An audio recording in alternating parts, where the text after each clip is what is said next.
రోడ్లు భవనాల శాఖ పనులపై మంత్రి కోమటిరెడ్డి వెంకటరెడ్డి సచివాలయంలో సమీక్ష నిర్వహించారు. సిఆర్ఐఎఫ్ రోడ్లు, సేతుబంధన్, ఆర్ఓబి పనుల పురోగతితో పాటు సచివాలయ సోలార్ పార్కింగ్ డిజైన్లను పరిశీలించారు. కళ్యాణలక్ష్మి, షాదీ ముబారక్ పథకాలు కొనసాగిస్తామని మంత్రి పొన్నం ప్రభాకర్ అన్నారు. పేదల సంక్షేమ పథకాలను ప్రభుత్వం ఎట్టి పరిస్థితుల్లో ఆపదన్నారు. హైకోర్టులో ప్రభుత్వం తరపున బలమైన వాదనలు వినిపిస్తున్నామని తెలిపారు.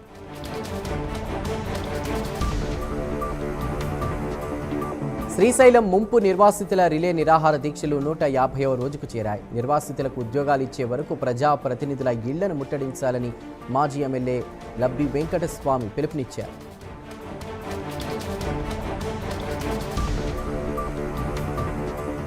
సెప్టెంబర్ 14 నుంచి జరిగే కాణిపాక బ్రహ్మోత్సవాల ఏర్పాట్లపై ఎమ్మెల్యే డాక్టర్ కలికిరి మురళీమోహన్ అధ్యక్షతన సమీక్ష నిర్వహించారు. భక్తులకు ఇబ్బందులు లేకుండా అన్ని జాగ్రత్తలు తీసుకోవాలని జిల్లా కలెక్టర్ సుమిత్ కుమార్ అధికారులకు సూచించారు.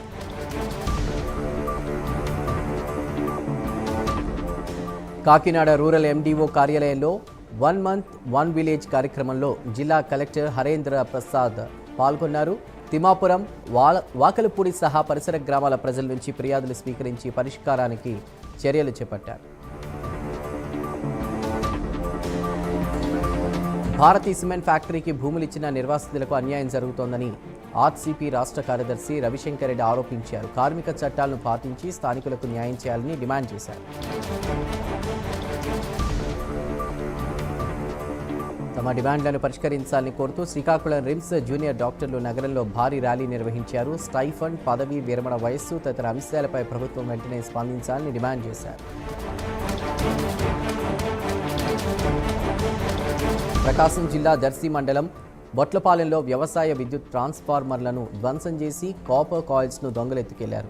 విద్యుత్ సరఫరా నిలిచిపోవడంతో రైతులు ఆందోళన వ్యక్తం చేస్తూ ప్రత్యేక నిఘా ఏర్పాటు చేయాలని కోరుతున్నారు. శ్రీకాకుళం జిల్లా దేశవాణిపేట జెడ్పీ హైస్కూల్ ప్రధానోపాధ్యాయుడు యుఎన్వి ప్రసాదరావు వేధిస్తున్నారని మహిళా ఉపాధ్యాయులు ఆరోపించారు. ప్రధానోపాధ్యాయుడిపై చర్యలు తీసుకోవాలని విద్యాశాఖ మంత్రి నారా లోకేష్కు ఫిర్యాదు చేశారు.